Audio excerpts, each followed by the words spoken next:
Hey guys, HuShang here. We're going to be doing some Diamond League Protoss, and we're going to play some kind of simplified StarCraft, try to keep things as basic as possible, and yeah, show you guys how to respond to different openings from our opponents. Looks like we got a match pretty quick here.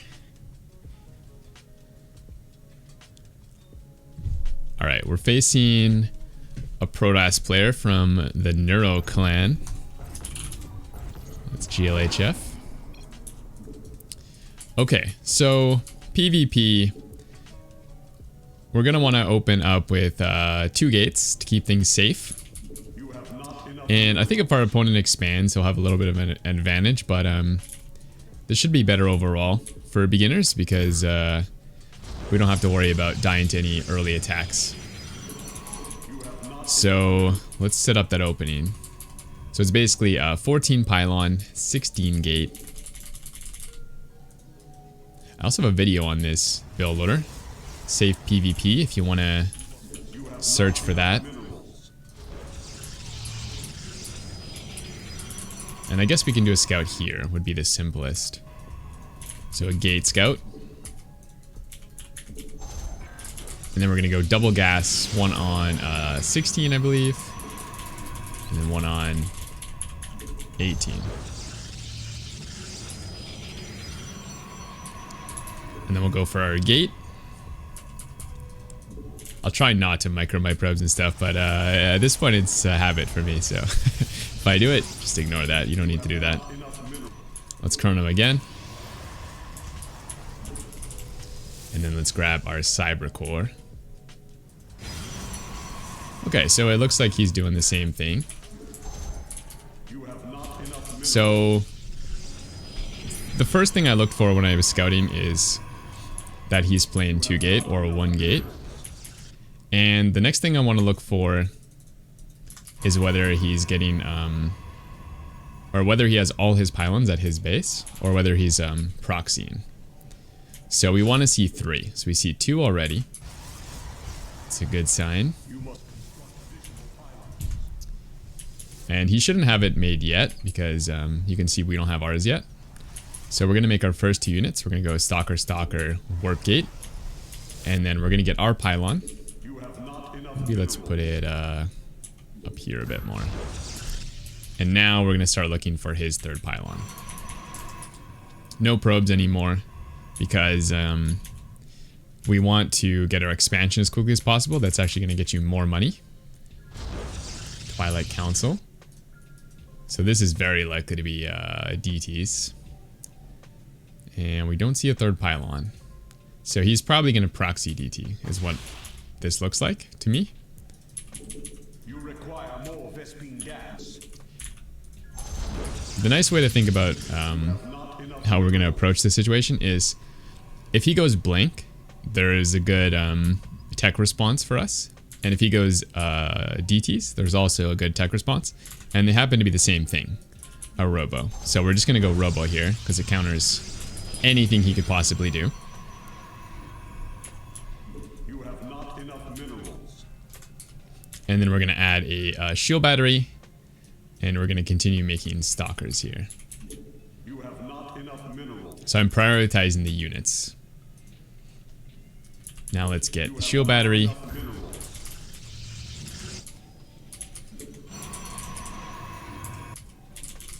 And we should have the energy for a scout pretty soon. This supply block is necessary unless you want to be really greedy, which is a bit more high level. Let's get the observer. We have to cut some corners to do that, so I think it's better to just get a little bit supply blocked here. Let's chrono the robo and let's maybe chrono our probes. And let's see what he's up to. Okay, so he's chronoing blank. If he does go DT and it was proxied, that'll be fine as well. We have the observer and we're going to make immortals. Now, one thing I see pretty often is people over attacking. So like in this position here, you don't want to go for like a robo bay or I don't know, like 6 gates and charge and just get like too many things. We want to keep it really simple. We mostly just want to make like 1 tech. And the easiest one to make is either like blink basically. So we're going to go for the Twilight and blink. And then we're just going to keep scouting him and seeing what he's doing. Making tons of workers. I think he's going to attack us with blink stalkers is his plan. Okay, so he's actually going for disruptor. Now the problem with doing it this way for him is he's going to be way behind in economy. There's really no way for him to keep up with us. So now we have 2 bases full. We're going to take our 3rd. And we're going to continue making lots and lots of worker. Okay, so we're both on 2 bases. But since he's teching so quickly, he can't really defend our... Actually, he's attacking us, which is crazy. But he can't really defend our attack and go disruptors too quick. So we're going to kind of attack him pretty early and make sure we get the eco advantage. Like here you can see he's trying to get the economy and the disruptors, which is just too much. So there's no way we can allow him to do that. Let's add some gates.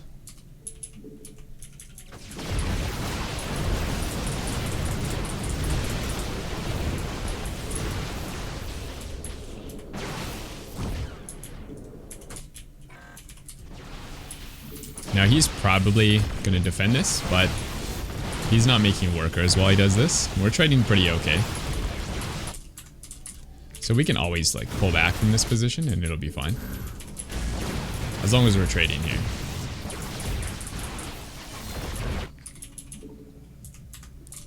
Let's get a forge just so we can build cannons. Not really for upgrades. More for not dying to DTs.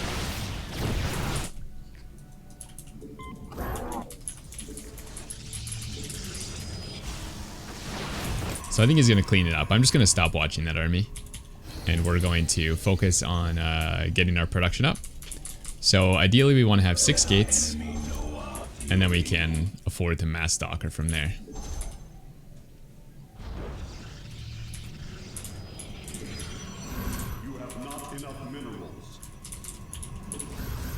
Okay, so we have the perfect setup. We got 6 gates. We've got the forge done. We've got immortals producing. We can probably stop making immortals and maybe go to just stalkers actually. Might be a little bit easier. Or even charge at Archon could be easy. Let's do stalker. So we basically, in the fight, we just need to avoid the disruptors, which just means pulling back. And then as long as we do that and just have a straight up fight without the disruptor, we're gonna be fine. So from here on, I'm just going to make Stalker, and then we're going to attack pretty quick. We really don't want to let him get a bunch of disruptors.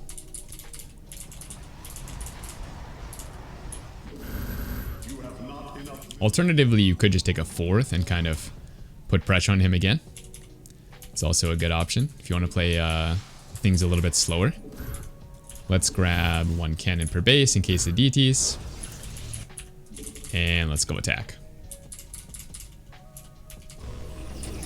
Now usually you wouldn't want to focus too much on your army, but since he has disruptors, I think it's a good idea to watch pretty actively at this point in the game.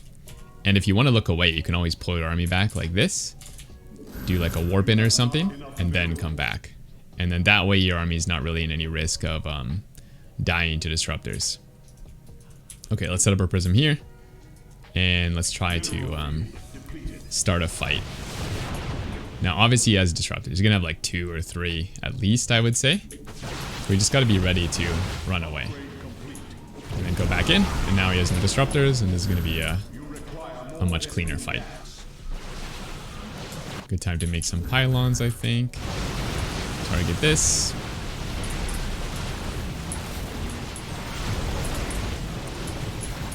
Now he does have more shots.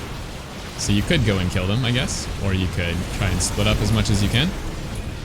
Either way.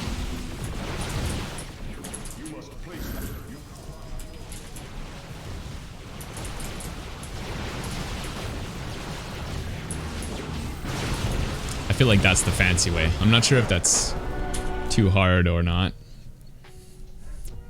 Maybe maybe it's worthwhile to work on that one skill, even though it's hard, because if you're not able to snipe the disruptors, it's sometimes going to be tricky, I think. Okay, let's do a little bit of post-game analysis here. I think this is where the majority of the teaching is going to get done. So we open up 2 gates. We're just going to do this no matter what. So there's no real thinking here about, you know, what our opponent's doing. Maybe we'll switch courses if, you know, our opponent was like cannon rushing, or he had like no buildings here because he proxied them on our side of the map. But apart from that, we're really just doing this build order without any alterations. And even from here, this position here, we're not changing too much.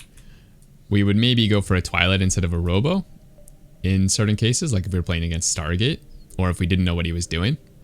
But in this case, we know that he's going for the Twilight, and it's quite fast, so we kind of need to get a Robo quick as well, just in case he goes for like a Dark Templar rush. But he didn't do that, he just expanded.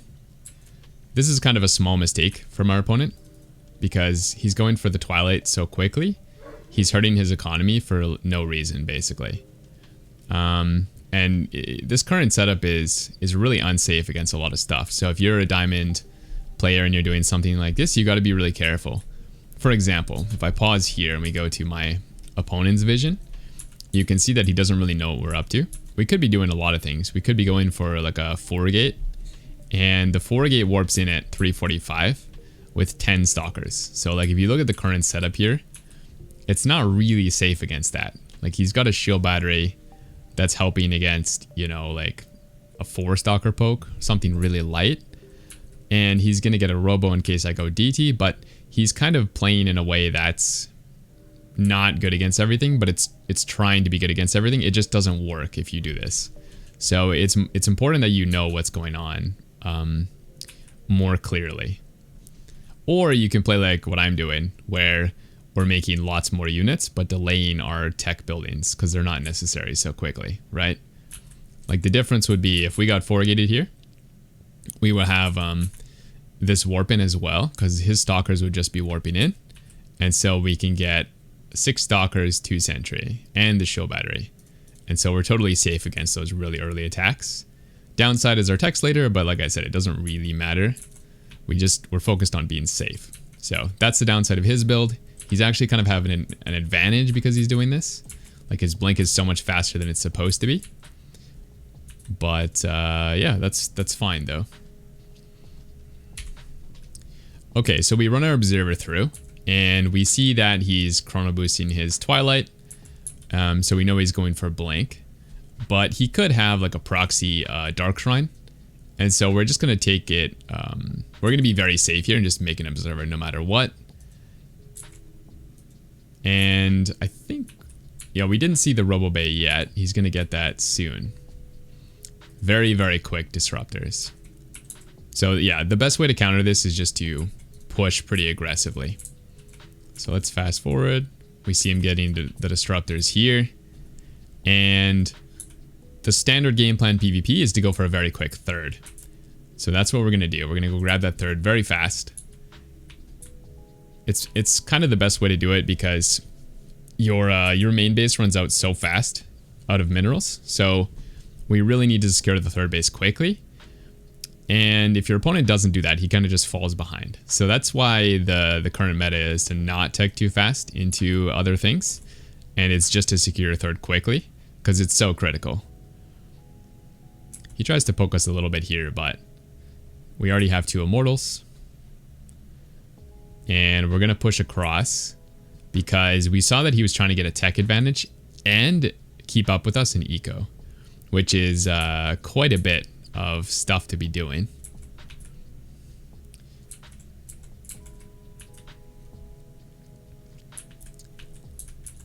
So you can see here, he's got like a pretty good amount of stalker, but we have immortals, which are quite good against those. And even though this guy's micro is actually really good, it's still not really enough.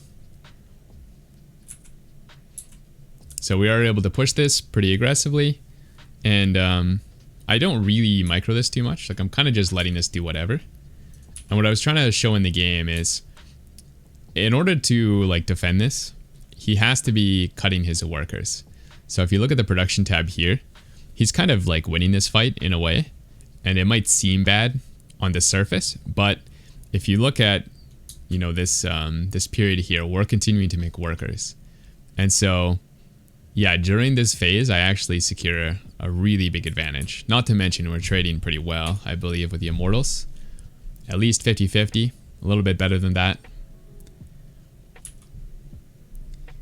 And then after this, when the dust settles, we've just got an insane economy. And that's basically what won us the game. It's just during this phase, he was unable to continue to make workers, or at least he was very distracted. And so once the dust settles, we're up, like, what is this, 13 workers. Looks like we got a disruptor kill as well, 16 even. Still not making workers. And then the game plan at the end of that was just to go up to enough production that we can spend our money without making any additional bases or workers. So 8 gates is the plan. You could go up to more if you're going to make Charged Archon. Get a War Prism, and then we're just going to go attack and spend our money. So yeah, from here on out, we're just massing Stalker. I did get 3 cannons, just in case there's DT. Oh, I forgot this battle was worth looking at. So we come in here, and we know he has disruptors, so we're being extra vigilant. And we know that as soon as the battle starts, he's gonna shoot them. So when I come in here in A move, I have my screen kind of like this actually, so I can't even see the disruptor. You could also have your screen like this, but you'd have to have your mouse on the mini map, because you need to click away as soon as you either see the shot or as soon as you expect the shot to be going off. And so when I start the fight here, there's, well, how do I explain this? There's like his reaction time is going to be at a consistent timing. Like if I start the fight, he's going to select his disruptors and then shoot them in most cases. So if you just like start the fight and then back up after like 2 seconds, you're almost always going to be able to dodge the shots. So we start the fight, and if we go to my vision, you can see I'm like not even looking, I think, so I'm like ready to move away right now. I literally can't even see the disruptor, but the timing is such that he's most likely going to be shooting. And then once the shots go off, then we just aim move back in, and this part of the fight is pretty simple, I think. Just target the shield battery. If you couldn't target the shield battery like it's far away, just go over here instead. And then if you want to blink micro, you can blink micro here, but it's more important to do other stuff. So that's like the icing. Like you want to hit your warp ins and you want to not get hit by massive disruptor shots. And then if you, like normally what I would do in a real game is target these. So if you want to do that as well, I think that's maybe more difficult, but that's obviously the most efficient way to do it, is just blink on them and target them. But if you don't hit your shot, then you're gonna lose all your stalkers and you're fucked. So be careful, I guess.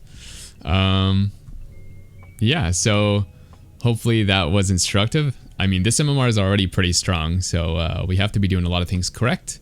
I'll hopefully be doing some more of these as well. Let me know if you guys like this type of video, and if you want some coaching, check out my website, HuShangCoaching.com. That's it for the video. Thanks for watching. I'll see you guys in the next one.